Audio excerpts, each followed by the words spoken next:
of making an opening statement. We are here today to discuss an issue that is becoming increasingly urgent, the future of U.S. manufacturing. The United States is facing a need that it has never faced before, the need to shake off and reverse its fall as the global leader in manufacturing.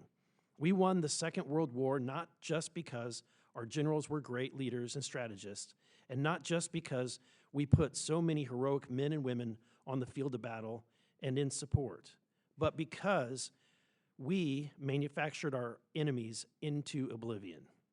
The United States held approximately 40% of the globe's manufacturing in 1941.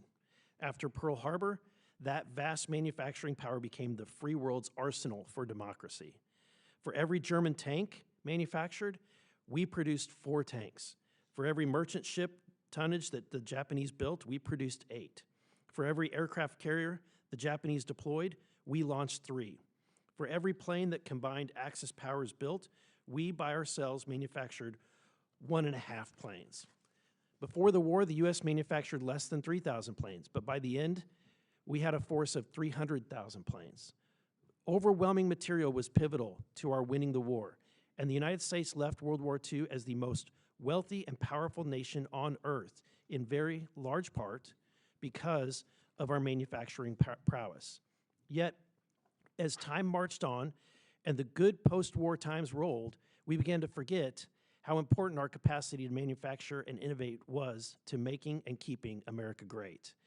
And as the Cold War ended and we entered the end of history era, unprecedented globalization took hold.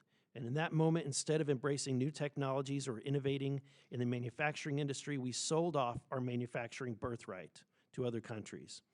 A vast amount of what was once American manufacturing was shipped off to foreign manufacturing. In the end, we lost our manufacturing base. And that was not just because the U.S. leaders supported globalization, it was also because we overregulated existing manufacturing and imposed enormous obstacles to the permitting of new manufacturing. This strangled possibilities for new growth and further encouraged U.S. manufacturers to move their manufacturing overseas.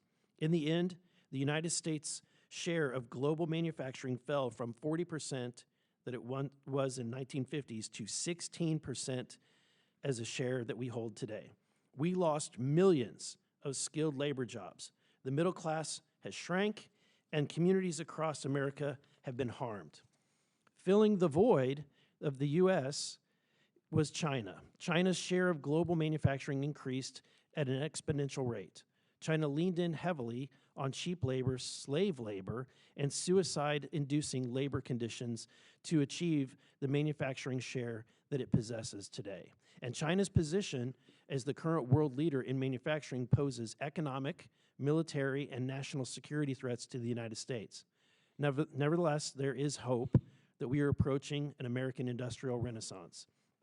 Under President Trump, the United States has the technology, the capital, and the political will to reshore manufacturing stateside.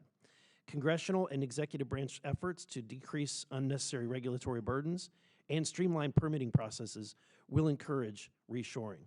And by adopting automation and artificial intelligence, the United States can and will multiply the economic output of the average American worker exponentially. Salaries will rise as costs of goods stay low. Skilled labor and manufacturing employment that was extinguished due to globalization will return. The middle class will expand again, and we can and will bring manufacturing back to the United States. And with that, I yield to Ranking Member Frost for his opening statement.